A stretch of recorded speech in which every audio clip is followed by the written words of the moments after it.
আমাদের কথায় উঠবে, আমাদের কথায় বসবে, আমাদের কথায় গ্রেপ্তার হবে, আমাদের কথায় মামলা হবে, আমাদের কথায় পুলিশ 4 বেলা কান ধরে ওঠা বসা করবে। বাহ, কি সুন্দর আবদার! এই হচ্ছে তাদের রাষ্ট্র ব্যবস্থা। আর সেটা হচ্ছে কি জামাত ইসলাম।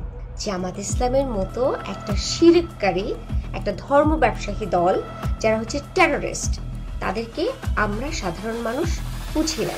আহারে, তারা ধর্ম নিয়ে শান্তির চিন্তা করছে, কতই না ভালো কিছু, এটা আসলে বুঝি না। হাসিনা যেমন, ঠিক একইভাবে হাসিনা যেমন স্বৈরাচার, একইভাবে জামাত ইসলাম স্বৈরাচার। হাসিনা তাকে খুব ভালো করে চিনেছিল, এই কারণে হাসিনা তাদেরকে নিষিদ্ধ করে রেখেছিল। আর আমি ভেবেছিলাম, আরে এটা তো ঠিক না, একটা দলকে কেন নিষিদ্ধ করে রাখবে, তাদেরও তো রাজনীতি করার অধিকার আছে, তারা কেন রাজনীতি করবে না?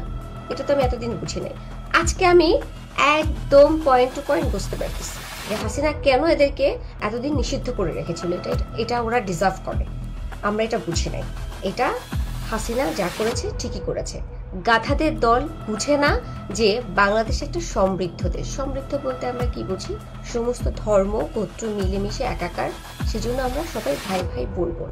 এই ভাই ভাই বোন বোনের মধ্যে যে ধর্মকে নিয়ে বিভ্রান্তি সৃষ্টি করতে চায়, বিভক্ত করতে চায়, এরা আর কিছু না হোক এদেরকে মোনাফেক বলা যেতে পারে। এবং এই জামাত ইসলাম যদি ক্ষমতায় আসে, তাহলে নারীদের কথা বাদই দিলাম, সাধারণ মানুষের কি হবে একটু চিন্তা করেন।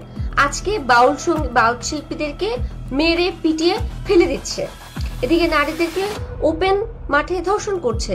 আরে কি অদ্ভুত, এটা কোন দেশে আসছে? আর ডক্টর ইউনূস বসে বসে কি করে? উনি কি হচ্ছে এই জামাত ইসলামকে লাইসেন্স দিয়ে দিয়েছে প্রত্যেকটা জায়গায় মব সৃষ্টি করার? জামাত ইসলামের কোন অধিকারে, কোন সাহসে হচ্ছে তারা ওপেনলি এরকম মব সৃষ্টি করতেছে? কেন আমার দেশে একজন বাউল শিল্পী থাকবে না? কেন আমার দেশে হচ্ছে একজন গানের শিক্ষক থাকবে না? কেন আমার দেশে একজন নারী স্বাধীনভাবে পথ চলতে পারবে না?